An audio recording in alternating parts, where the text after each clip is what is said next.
గురుర్బ్రహ్మ గురుర్విష్ణు గురుర్దేవో మహేశ్వరః గురు సాక్షాత్ పరం బ్రహ్మ తస్మై శ్రీ గురవే నమః.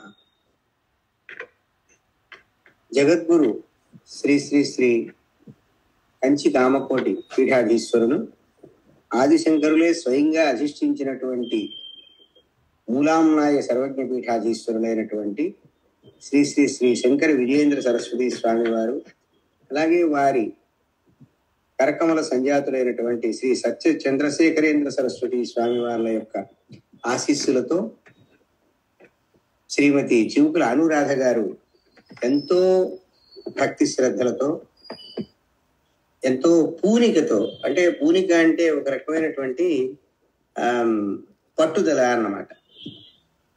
ఇలాంటి గొప్ప కార్యక్రమాల్ని, అంటే ఎంతో మందిని సంఘటిత పరచి విశ్వశాంతి కోసం ఒక వ్యక్తి కాదు ఆమె, ఒక శక్తి అన్నట్టుగా ఇంత గొప్ప ప్రపంచంలో అంతమందిని ఏకం చేసి ఇంత గొప్ప కార్యక్రమాన్ని ఇవాళ ఏర్పాటు చేయడం అనేది, దీనిలో పాల్గొన్న వారందరూ కూడా జీవితంలో తమ జీవితంలో సువర్ణాక్షరాలతో లిఖించుకోదగిన విషయం ఇది. మేము ఆ రోజు ఆ విశ్వశాంతి కోసం ఆమె జరిపిన కార్యక్రమంలో పాల్గొన్నాము అనేది మన జీవితాల్లో మనం అందరం కూడా గుర్తుపెట్టుకోవాల్సినటువంటి విషయం. ఇది ఏమిటి అంత గొప్పగా మాట్లాడుతున్నారు, ఏమిటి మిమ్మల్ని పిలిచారు కదా అని చెప్పి అంత ప్రశంసించాలా ఏమిటి అంటే, ఎందుకు ఆ విశ్వశాంతిట. ఇప్పుడు నాకేదో కావాలని మనం దేవుణ్ణి కోరుకుంటాం, నాకు ఇది ఇవ్వు, నాకు అది ఇవ్వు, రకరకాల వేదమే చెప్పింది. నాయనా నీకేం కావాలి, నీకు డబ్బు కావాలా, విద్యా కామ, పశు కామ, పుత్ర కామ, ధన కామ, ఇది కావాలంటే ఇది చేయి, ఈ దేవుణ్ణి కొలువు, ఆరోగ్యం అయితే సూర్యుడిని కొలువు, ఐశ్వర్యం అయితే అగ్నిదేవుణ్ణి కొలువు, ఇట్లా ఇట్లా రకరకాలు చెప్పారు. ఇప్పుడు ఏ కోరికలు కాదు, ఇక్కడ ప్రపంచం అంతా శాంతితో ఉండాలి. దానికి లోపం వచ్చిందా ఇప్పుడు ఏమన్నా? ఆ లోపానికి కారణం ఎవరు అంటే, ప్రపంచంలో భగవంతుడు సృష్టించినప్పుడు ఏమీ అలజడి లేదు, అల్లకల్లోలం లేదు, స్వచ్ఛంగా చాలా ఎంతో గొప్పగా భగవంతుడు మనకి అన్ని సృష్టించి ఇచ్చాడు. మనం తేరగా అనే మాట వాడకూడదు, కొంచెం అల్పమైన మాట అది. గాలి పీల్చేసుకుంటున్నాం, తేరగా పీల్చేసుకుంటున్నాం, నీళ్లు తాగేస్తున్నాం, తేరగా తాగేస్తున్నాం, కొనుక్కుంటున్నాం. సహజంగా వచ్చిన నీటిని ఎవడో అమ్మేస్తుంటే కొనుక్కోవాల్సి వచ్చింది, ఏదో ఆక్సిజన్ పెట్టాల్సి వచ్చింది. కరోనా టైంలో అందరూ సిలిండర్లు కొనుక్కున్నారు, కానీ భగవంతుడు మనకు అన్ని ఫ్రీగా ఇచ్చాడు. ఆ ఫ్రీగా ఇవ్వటమే కాకుండా మనకి అవన్నీ స్వీకరించేటువంటి ఇంద్రియాలు పెట్టాడు. ఈ కన్ను ఏమిటి, ఈ కన్ను ఎన్ని చూస్తోంది, ఈ చెవికి వినే శక్తి ఏమిటి, చెవికి చెవి, కన్నుకు కన్ను, ముక్కుకి ముక్కు, నాలుగుకి నాలుక అని చెప్తుంది ఉపనిషత్తు. ఈ శక్తి అంతా ఏమిటి, భగవంతుడు ఎంత శక్తి ఇచ్చాడు మనకి. సహజంగా మనకి ఇదంతా భగవంతుడి వల్ల లభ్యమైంది. అలా అయినప్పుడు శాంతిని కూడా ఆయన ప్రసాదించాడు. కానీ మనం శాంతిని ఇప్పుడు కావాలో ప్రపంచం అంతా శాంతి కావాలో, మా ఇంట్లో నా దగ్గర నాకు శాంతి కాదు, నీకు శాంతి కాదు, ప్రపంచం అంతా శాంతి కావాలని చెప్పి ఇప్పుడు మనం ఇలాంటి ఒక చిన్న చిన్న పిల్లలు చక్కగా వారు ఎంతమంది చక్కగా ఎన్ని స్తోత్రాలు చదివారు, ఎంత స్పష్టంగా చదివారు, ఎంత వాళ్ళు పొందిగ్గా ఈ కార్యక్రమంలో పాల్గొనాలని మనసు పెట్టి చేశారు. అలాగే పెద్దలు చదివారు, గోపికా గీతలు ఇలాంటివన్నీ చక్కగా చదివారు. ఇవన్నీ చదివిన తర్వాత ఈ విశ్వశాంతి ఏమిటి అంటే, వేదం చెప్తోంది ఇన్ని, మరి భగవంతుడు అన్ని మనకు అనుకూలంగా ఇచ్చిన తర్వాత వేదం ఏమంటోంది, పృథివీ శాంతి, రాపశాంతి, ఓషధయ శాంతి, అన్ని శాంతి శాంతి అంటోంది. జౌ శాంతి, ఇలా పృథివీ శాంత, సాగ్రిణ శాంత అంటూ వేదం ఈ పృథివీ శాంతిగా ఉండాలి, శాంతంగా ఉండాలి. పృథివీలో మనకి అగ్నిర్వ అపామాయతనం అంటాం. అంటే ఈ పృథివీ ఎక్కడుంది, నీళ్ల మధ్యలో ఉంది, మనకు తెలుసు కదా. ఈ సముద్రాల మధ్య కదా భూమి. ఆ కింద నీళ్ల కింద ఏముంది దానికి ఆధారంగా అంటే అగ్ని ఉందిట. దాని కింద ఏముందంటే వేదం అన్ని చెప్పింది. చెప్పి ఇవన్నీ శాంతిగా ఉండాలంటే ఎందుకు శాంతిగా ఉండాలి? ఈ శాంతికి విఘాతం ఎవరు కలిగించారు?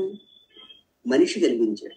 ప్రపంచంలో 84 లక్షల రకాల జీవరాశులు ఉంటే ఒకే ఒక మనిషి అనేటువంటి ప్రాణి ఈ ప్రపంచంలో శాంతికి విఘాతం కలిగించాడు. పృథివిని పాడు చేస్తున్నాడు, జలాన్ని పాడు చేస్తున్నాడు, వాయువుని కలుషితం చేస్తున్నాడు, అన్ని కలుషితం. ఎందుకు చేస్తున్నాడంటే తాత్కాలికంగా సుఖపడదామనే ఉద్దేశంతో అనేక మందికి, అంటే తన సుఖం కోసం, తన స్వార్థం కోసం ఇదంతా కూడా కలుషితం చేస్తున్నాడు. ఇప్పుడు మనం శాంతి అంటే ఎక్కడ శాంతి కావాలి అంటే పరమాచార్య స్వామి వారు, మన చంద్రశేఖరేంద్ర సరస్వతి స్వామి వారు, మన ఎంఎస్ సుబ్బలక్ష్మి గారు భారత రత్న ఆవిడ ఐక్యరాజ్య సమితిలో చక్కగా పాడేటువంటి అవకాశం ఆమె కలిగినప్పుడు ఏం పాడాలి? అంత గొప్ప వ్యక్తి ఏదో చక్కటి కృతి ఒకటి పాడచ్చు కదండి. ఎన్ని కృతులు? ఆవిడ పొట్ట నిండా కృతులే కదా. ఆవిడ సరస్వతి స్వరూపిణి.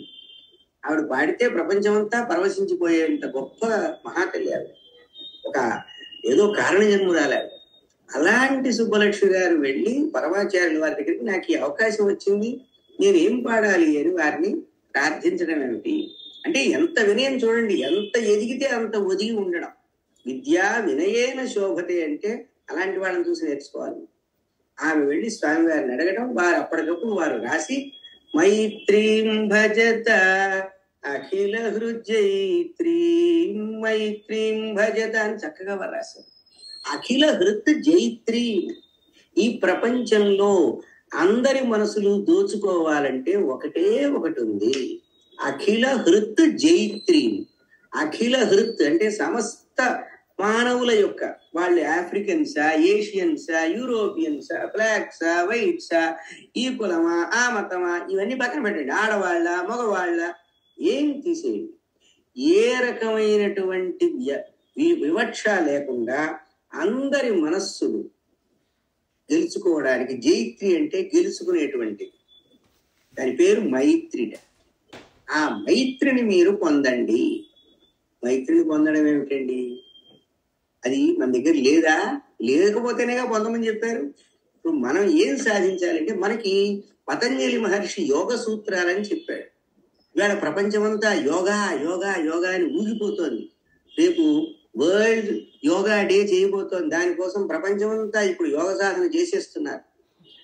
ఆయన ఏం చెప్పాడు? మైత్రి, కరుణ, ముదిత, ఉపేక్ష అనేవి ప్రతి వాళ్ళు 4 అలవర్చుకుంటే వాళ్ళు ఎన్లైటెడ్, అంటే వాళ్ళు సిద్ధులతో సమానం అన్నాడు. అందుకే అమ్మవారిని లలితా సహస్రనామాలలో మైత్రి ఆదివాసన అలభ్య అని చెప్పి మనం ఆ నామంతో పూజిస్తాం. అంటే ప్రతి వాళ్ళు సాధించాల్సింది ఏమిటి? మైత్రి సాధించాలి. ఎవరితో మైత్రి? అందరితో మైత్రి. కరుణ, అందరి మీద, మనకన్నా తక్కువ వాళ్ళ మీద కరుణ చూపించాలట. మనకన్నా బాగున్న వాళ్ళని చూస్తే సంతోషించాలట, ముదిత. అయితే గందరగోళం చేసేవాళ్ళు ఉంటారు, వాళ్ళని చూసి ఉపేక్ష, ఉదాసీనంగా ఉండాలట, మనం పట్టించుకోకూడదు. ఇలాగ మనం ఈ రకమైన మన మనస్సుని ఈ 4 గుణాలతో ఎప్పుడైతే నింపుకుంటామో ఇంకా మనం సాధించాల్సింది ఏం లేదు. మానవ జన్మలో సాధించాల్సింది అదే. అందులో మొదటిది మైత్రి. ఆ మైత్రి వస్తేనే మిగతా వస్తాయి. అందుకే స్వామివారు చూడండి, పతంజలి మహర్షి లలితా సహస్రనామాలు అన్నీ చెప్పినటువంటి ఆ మైత్రితో మొదలుపెట్టారు. ఆయన సర్వజ్ఞులు కదా, నడిచే దేవుడు ఆయన అదే ఎందుకు రాశారు? ఏ గాయత్రి మంత్రంలో ఒక అక్షరం తీసుకొని మొదలెట్టచ్చుగా, ఇంకో అది మొదలు పెట్టచ్చుగా, ఇది మొదలు పెట్టచ్చుగా. మనం ఏదో చాలా చాలా గొప్ప గొప్ప ఆలోచనలు చేస్తాం. అంతకన్నా వారు చేసిన ఆలోచన కన్నా గొప్ప ఆలోచన ఉందా? ఆ మైత్రిని భజించండి. అది అఖిల హృత్ జైత్రి. అక్కడ ఆయన చూడండి ఎంత గొప్ప, ఎన్నో వేదాలు ఉన్నాయి. వేదాలలో చివరి భాగాలకి ఉపనిషత్తులని పేరు. ఈ అన్ని ఉపనిషత్తుల్లో ఒక ఎస్సెన్స్ ఆఫ్ ఆల్ ఉపనిషత్తు అని చెప్పచ్చు.